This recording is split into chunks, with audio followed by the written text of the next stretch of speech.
Tuan Guru, kita masih bersama, ini ada adik kecilnya sudah ikut ini. Anak yang keberapa Tuan Guru? Alhamdulillah ini yang lahir sehat, yang ke berapa jadinya? Yang ketiga Oh, kali. sudah lupa ini. Tapi alhamdulillah sebelumnya ada, tapi ada yang duluan ya. Yang hitungannya kalau keempat ya.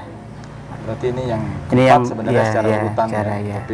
Tapi sekarang tiga yang masih. Ini anaknya bercengkrama memang di sini ya, Tuan Guru, sama keluarga. Kalau lagi tidak ada kesibukan. Alhamdulillah, ya, alhamdulillah di sini sudah kita membangun, membina keluarga. Dan Ibu tetap menemani dengan setia ya. Insya Allah. Tuan Guru, kalau kita lihat Tuan Guru ini kan karena memang seperti disampaikan tadi, background dari pesantren, mulai dari kecil, pendidikan keagamaannya, ulet tak sampai dengan kemudian di Timur Tengah. Tuan Guru saya lihat banyak juga ikut di organisasi-organisasi keislaman. Iya. Kita selama mondok di pondok itu sudah memang dicipta gitu ya untuk berorganisasi ya. Di pondok kita ada organisasi pelajar pondok pesantren OP3 namanya, OP3NH. Kemudian ada lurahnya, istilahnya per tempat kekhususan santri-santri itu ada. Jadi ada panti asuhan, ada ini, dan salah satunya saya di Lurah Tahfiz.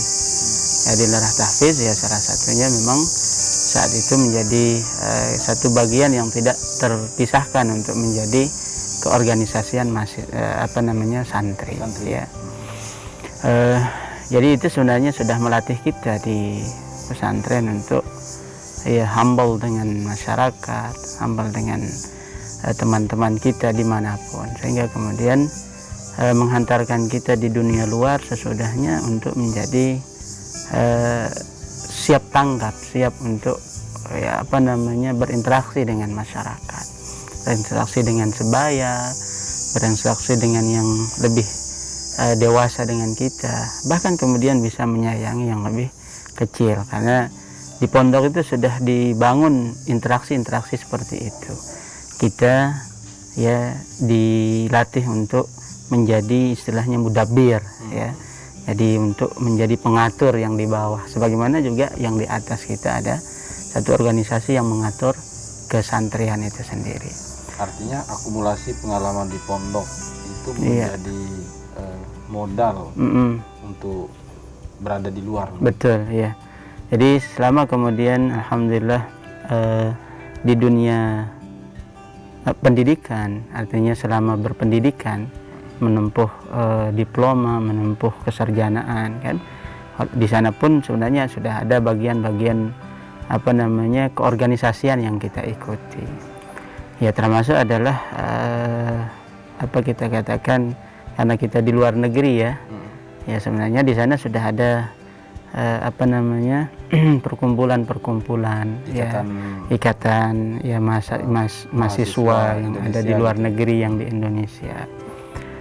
Jadi ketuanya juga bagian dari pengurus, bagian dari pengurus di keorganisasian mahasiswa itu. Nah kemudian sesudah itu selesai gitu kan, baru pulang ke Indonesia, baru lebih memperdalam dalam keseharian kita. Ya pertama memang yang menjadi aktivitas utama ya memang adalah saat itu adalah berinteraksi dengan masyarakat.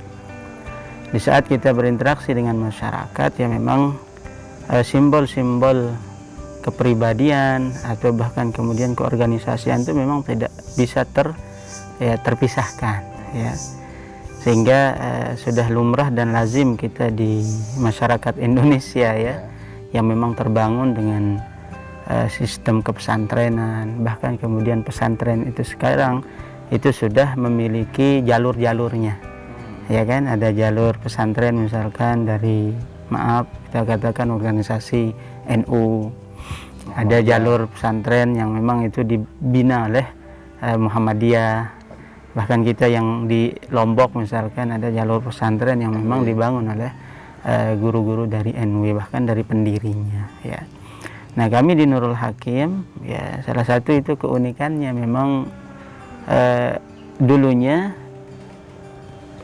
sebagaimana yang disebutkan oleh almarhum Allah yarham pendiri pondok ya, bahwasanya sekolah-sekolah formalnya itu dulu sanawiyah aliyah itu disebut dengan sekolah dakwah. Ya bahkan di di Kediri sendiri itu dikenalnya bahwasanya Nurul Hakim itu dengan pondok dakwah. Ya. Jadi itulah yang tertanam dan ditanamkan oleh guru-guru kami untuk memang kami ini dikeluarkan, diluluskan dan dididik untuk menjadi dai. Ya, dan dai itu memiliki satu karakter berbeda, memang mungkin membahasakan berbeda itu ya. Karena dia akan melewati perjalanan yang semuanya itu akan dia sapa, ya kan. Nah, makanya semua segmen dia harus sapa. Tidak bisa dai-nya itu hanya di sini saja, di sini tidak masuk gitu kan. Jadi dai itu ya memiliki karakter yang menerima dan diterima, menerima dan sekaligus juga diterima. Semua kalangan. Nah, makanya ketika saya selesai dan pulang ke sini ke Mataram dan memutuskan untuk kembali ke Mataram, artinya kembali ke tempat kelahiran kita. Jadi pertama yang memang saya secara pribadi kemudian mendapatkan kesempatan untuk menjadi wakil direktur di sekolah bahasa Arab yang ada di Universitas Muhammadiyah. Yang itu kerjasama dengan sebuah lembaga Muslim Asia, ya, merekrut anak-anak remaja kita yang tamat SMA untuk belajar bahasa Arab. Dan ternyata sangat banyak sekali peminatnya. Ya. Lama mengajar di sana. Ya, sekitar 2008 sampai 2015 ya. 9, 10, 11, 12 ya, sekitar 6-7 tahun. Memilih di Muhammadiyah karena afiliasi pondok pesantren dulu Muhammadiyah? Itu salah satunya ya. Sehingga kemudian kapasitas kita yang tamatan pesantren, tamatan kemudian syariah ya sangat kemudian dilihat dalam perguruan Muhammadiyah, sampai sempat kemudian di SK-kan menjadi bagian dari majelis tarjih. Majelis tarjih di Muhammadiyah dalam beberapa tahun ketika masih saat itu aktif ngajar di Muhammadiyah. Tapi saya lihat Tuan Guru juga uniknya selain di Muhammadiyah juga di NU. Iya, begitu, karena pembawaan ilmu dan yang lainnya ya sebenarnya, dan juga pembawaan dari seharusnya berorganisasi itu sendiri membuat kawan-kawan kemudian mengundang dan tertarik, dan saya pun juga tidak ada halangan untuk itu, sehingga pada prosesnya makanya iya, padahal pada prosesnya kemudian makanya ketika di Majelis Ulama Indonesia ya, mungkin itu salah satu pandangan yang ada di guru-guru kita, kawan-kawan kita, para dai, para ustaz, para tuan guru gitu kan, untuk bisa diberikan amanah membawa organisasi lembaga Majelis Ulama kita ini gitu kan, yang mana terkadang ya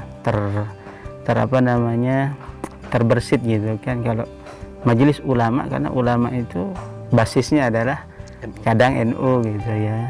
Ya memang ya betul seperti itu, karena ya yang intent terkadang mengkaji kitab-kitab hukum, ya istilahnya kitab fikih gitu ya, itu memang pesantren-pesantren yang berbasis NU, berbasis kalau di sini NW gitu ya.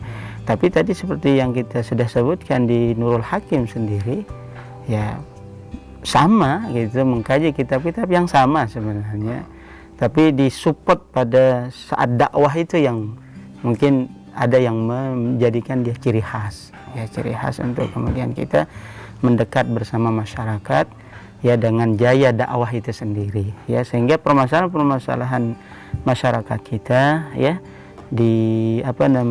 bisa terkondisikan dengan baik.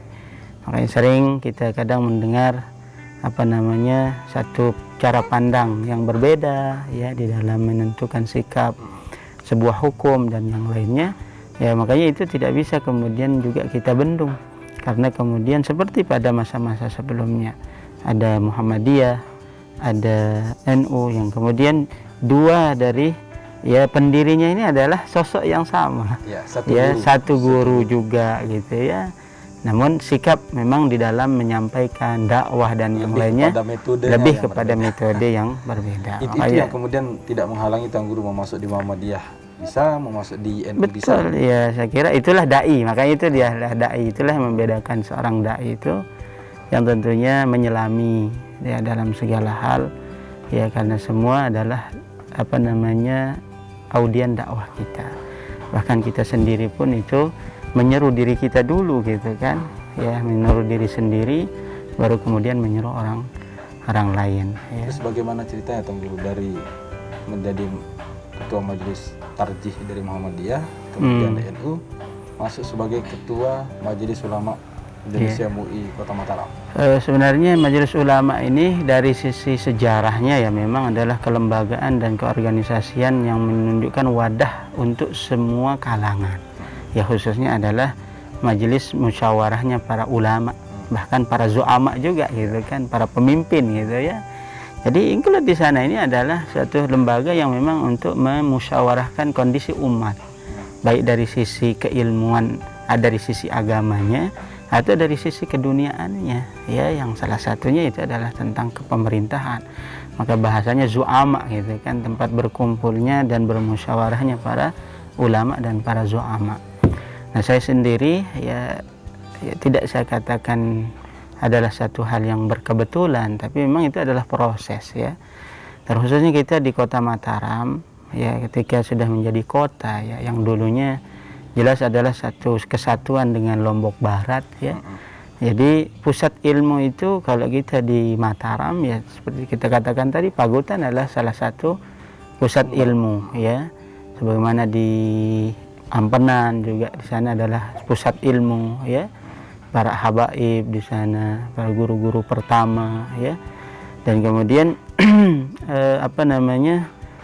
menjadikan ikon ya dari tempat-tempat itu, bahwasanya kita ini adalah basis-basis para ulama gitu kan. Nah, basis para ulama. Nah, maka ketika kemudian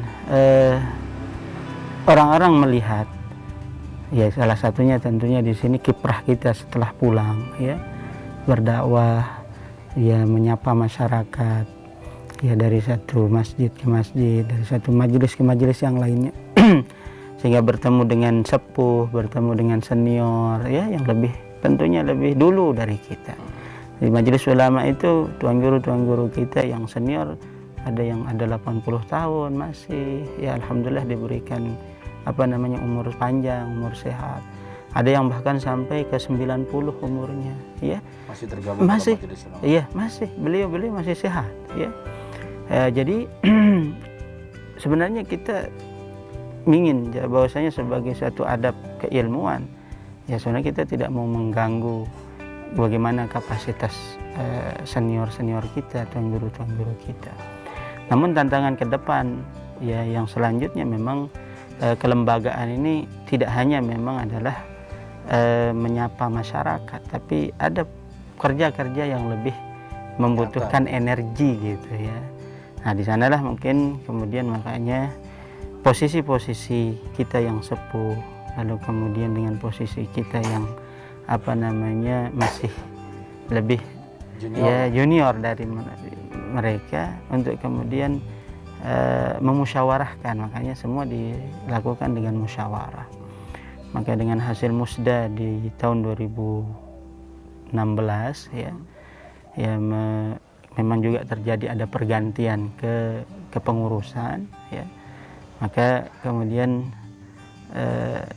terjadilah ya satu proses yang saya juga tidak ikut terlalu jauh di sana, tapi ternyata putaran itu kok bermuara di saya gitu kan, Setelah juga dibangun majelis ulama dulu di tingkat kecamatan kan, di tingkat kecamatan kita di Kota Mataram.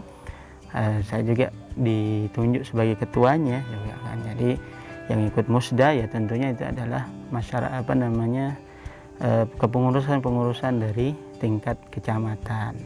Artinya mulai dari ketua MUI Kota Mataram sejak tahun 2017 iya. sampai dengan sekarang. Sampai dengan sekarang masih alhamdulillah karena dengan SK ya. SK ya sebenarnya tidak ada hubungannya dengan satu yang mungkin seperti aturan-aturan pencalonan ya. Kalau pencalonan kan aturannya siapa yang diberikan amanah di negara ya, atau yang di bawah negara seperti BUMN. Tapi kalau kami ya sebenarnya lembaga, jadi jangan salah fahamkan bahwa lembaga ini adalah sepertinya lembaga yang lainnya sebenarnya ya, cuman memiliki kekhususan tersendiri karena kedekatan kemitraan kita dengan ya salah satunya adalah pemerintah. Dari akumulasi pendidikan keagamaan, kemudian akumulasi perjalanan organisasi mulai dari yang sudah disampaikan tadi, saya lihat juga Tuan Guru kan aktif di forum komunikasi umat beragama FKUB dan MUI. Apa sebenarnya ke depan tantangan umat ini yang paling berat dan bagaimana sebenarnya para pemuka agama, terutama FKUB, MUI dan para tuan guru kita ini yang harus dilakukan untuk lebih mencerahkan umat ini? Iya. Jadi begini ya, untuk pengalaman yang selama ini kita sudah rasakan dengan berinteraksi ya dengan masyarakat yang lebih luas ya, kita berinteraksi dengan masyarakat kita yang mungkin dalam konteks agama yang hanya kita satu akidah gitu ya. Ya berbeda juga ketika kita tidak menyerap juga apa yang info dari masyarakat kita yang di luar akidah kita.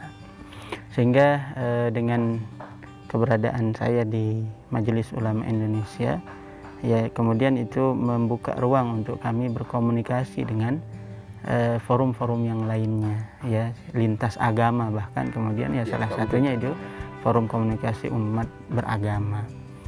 Ya sebenarnya segala permasalahan ya kan, negara ini membangun dan dibangun oleh semua elemen sebenarnya ya, yang tidak bisa dipisahkan. Bahkan kemudian ketika kita merujuk kepada masa sebelumnya, masa zaman Nabi Muhammad SAW, kota Madinah pun seperti itu ya, rasanya di sana ada beragam ya masyarakat.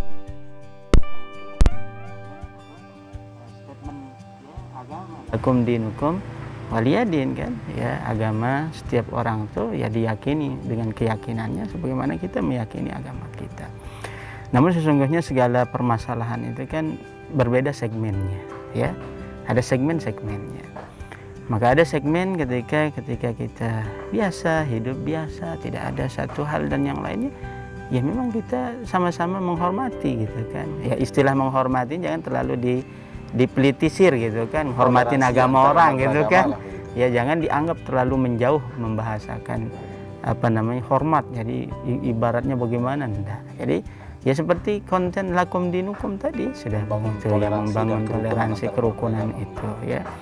Jadi orang ya tidak memiliki kesepahaman dengan kita dalam konteks keyakinan ya bukan berarti dia seorang yang memang harus diapakan gitu kan dari muka bumi ini kan, tidak. Nah makanya ada permasalahan kemanusiaan ya kan, ada permasalahan sosial, ada juga permasalahan yang itu include dalam konteks keyakinan ya kan. Nah hal-hal ini ya tentunya segmennya berbeda-beda untuk kita selesaikan. Nah makanya FKUB itu sendiri ya, ketika kita rembuk, ketika kita bermusyawarah ya, segala hal yang kontennya itu adalah memang untuk keamanan bersama, untuk kemudian kenyamanan hidup kita bersama ya kan. Bahkan konten kita beribadah ya bersama itu diatur di sana. Nah salah satu segmennya itu adalah ikon kita ibadah dalam beragama itu adalah tempat ibadah ya kan. Nah maka tempat ibadah itu kemudian sampai dalam tingkat pusat itu sudah menjadi satu hal yang sensitif untuk dibahas. Makanya kemudian aturannya itu disepakati, kesepakatan 3 ya menteri gitu kan, ya maka itu bagi kita ya siapapun yang hidup di Indonesia medomani itu ya. Namun terkadang informasi yang sampai kepada masyarakat, nah disinilah kita ingin mendorong ya. Terkadang jalur informasi kita kepada masyarakat dari pemerintah itu terkadang masih terputus, tidak utuh ya kan, dan kemudian tidak disosialisasikan, tidak kemudian disemarakkan. Nah, bahkan FKUB itu sendiri mungkin hanya pada tataran tingkatannya, misalkan hanya tingkat kota, belum sampai kepada tingkat kecamatan. Untuk kemudian menjalin komunikasi lebih luas itu kan. Tidak hanya tokoh-tokoh tidak tahu dari mana gitu kan, kecamatan mana, tapi ketika ada tokoh di tingkat kecamatan tertentu kan semakin erat hubungan kita. Artinya ya. sebenarnya penting membangun satu komunikasi baik dari level atas, level bawah, sehingga tidak ada miss di tengah-tengah. Betul. Itu saja sebenarnya. Setelah kita membangun kesadaran kita masing-masing, kesadaran kita secara personal ya, ke keluarga ya kan. Jadi jangan kemudian hasil akhir dari sebuah kasus itu kemudian kita melihat ya yang finishnya, sedangkan kita tidak melihat akar masalahnya ya kan. Akar masalah satu hal yang terjadi itu dalam konteks keberagaman ya kan, yang di sana ada segmen agama, sosial, budaya itu yang harus diurai. Ya itu yang harus diurai sebenarnya dari lebih awal. Dan kami menginginkan kalau kemudian hal itu lebih lebih diperhatikan ya, karena semua itu bisa berjalan kalau ada perhatian yang lebih dari seorang yang kemudian kita sebut dengan zu'ama tadi. Zu'ama itu para pemimpin. Sedangkan ulama kita sudah jelas kesantunannya, kearifannya ya untuk menghadapi hal-hal seperti itu. Ya, tapi kan kemudian banyak hal yang konteksnya kemasyarakatan yang itu harus ditangani lebih intensif, dan yang punya kewenangan itu adalah ya kita boleh katakan itu adalah para zu'ama ya, yaitu para pemimpin. Ya. Dan Guru di segmen berikutnya nanti kita akan berbicara tentang zu'ama ini. Iya, kenapa kemudian Tuan Guru berkarir sebagai dai begitu, aktif di beragam organisasi keumatan keislaman, sehingga akhirnya memutuskan untuk terjun ke dunia politik menjadi calon wakil wali kota Mataram. Apa sebenarnya maksud dan tujuannya sehingga memantapkan diri untuk terjun sebagai calon wali kota Mataram? Beri segmen berikutnya Pak. Iya, saya akan kembali sesaat lagi.